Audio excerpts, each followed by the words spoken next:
नमस्कार. संकटात ज्याच्यावर विश्वास ठेवावा असा आपल्या आयुष्यात कोण आहे? हा प्रश्न तुम्हा आम्हाला संकट समयी नेहमी पडतो. याचं उत्तर बघूयात. संकट म्हटलं तर प्रत्येक माणसाच्या आयुष्यात हे येतच असतं. कोणाचंच आयुष्य संकट विरहित असूच शकत नाही.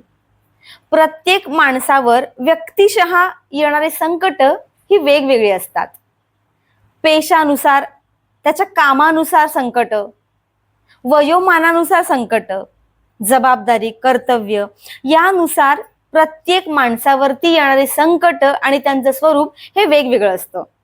परंतु या संकटामध्ये दिलासा देणारा, प्रेरणास्त्रोत बनून येणारा, संरक्षण करता, रक्षण करता, ज्याच्यावर आपण विश्वास ठेवू शकतो असा कुणीतरी प्रत्येकाच्या आयुष्यात हवा असतो आणि तो प्रत्येकाच्या आयुष्यात असतोच असतो. त्याची रूप मात्र प्रत्येकासाठी वेगवेगळी असतात.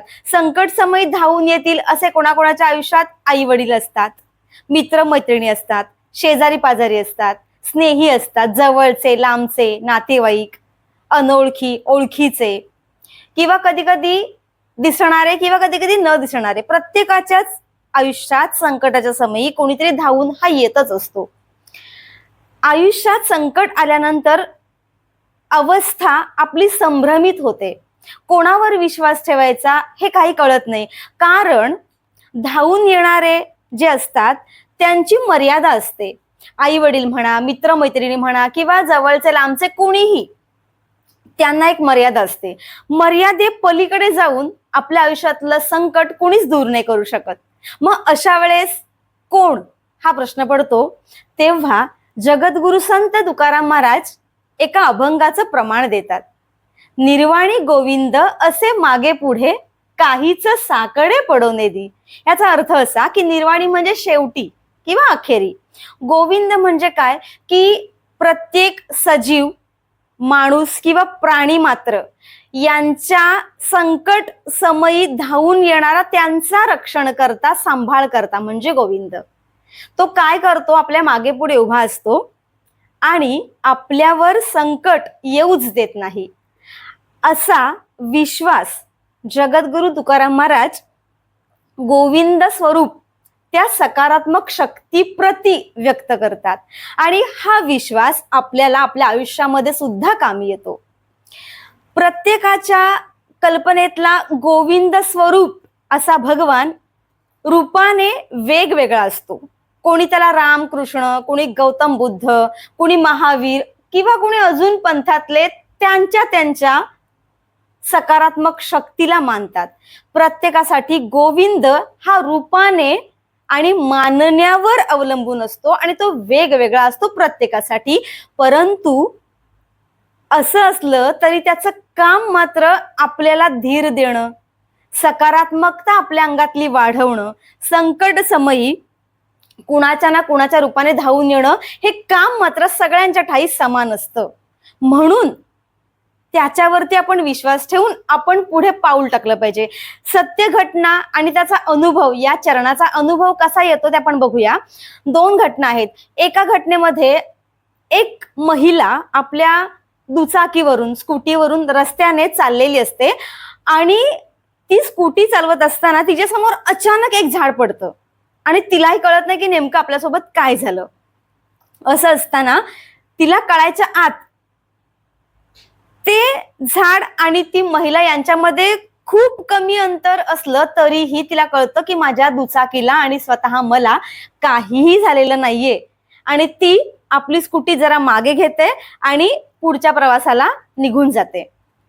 प्रसंग दुसरा विरारमध्ये घडलेला. एक रिक्षा चालक आपली रिक्षा रस्त्याच्या कडेला लावत असतो आणि ती रिक्षा कडेला पार्क करून लावून आपल्या रिक्षातनं उतरत असतो. तितक्यात त्याच्या रिक्षावरती रस्त्याच्याच कडेला असलेलं भलं मोठं झाड पडतं. तो रिक्षा चालक सुखरूप त्या रिक्षातनं बाहेर पडतो आणि बघतो तर काय की ते झाड बरोबर रिक्षाला मधोमध इजा पोचवतं आणि ती रिक्षा मधोमध दबली जाते. पण तो रिक्षा चालक मात्र सुखरूप बाहेर पडलेला असतो. या चरणाचा अनुभव आपल्याला इथे येतो. काय? निर्वाणी गोविंद असे मागे पुढे काहीच साकडे पडू नये दी. आपण आपल्या जीवनात संकट येईल म्हणून थांबतो का, तर नाही थांबत. त्याच्यावर विश्वास ठेवतो. आपलं काम आपण सातत्याने करतो. कर्म हीच पूजा मानली आणि ज्याला आपण मानतो त्या गोविंदाला, त्या आपल्या आराध्यावर आपण विश्वास ठेवला. संकट जे आपल्यावरती येणार आहे त्याचं निवारण करण्याचं काम तो करतो हे जर का मान्य केलं ना, तर संकटात आपल्या कोण धावून येईल, किंवा मी हे करू का, ते करू का, किंवा मी भीतीपोटी काहीही करायचं थांबू का, या सगळ्या प्रश्नांना आपल्याला उत्तरं मिळतात. उत्तर सगळ्याचं एकच आहे. भीती वाटत असेल तर त्या गोविंद स्वरूप भगवंतावरती विश्वास ठेवूया तुम्ही आम्ही, आणि आपल्या कर्मावरती आपला विश्वास ठेवूया. दैनंदिन सातत्यानं आपल्या वाट्याला जे कर्म आलंय ते ठामपणे सातत्याने करूया.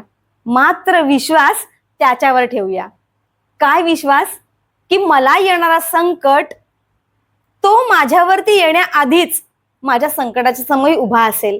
त्याच्यामुळे जीवन जगताना कुणीतरी येईल, मला आधार देईल, मी कोणावर तरी विश्वास ठेवील. कारण विश्वास ठेवण्याजोगं या कलियुगात विश्वास पात्र असं कोणी नाहीये.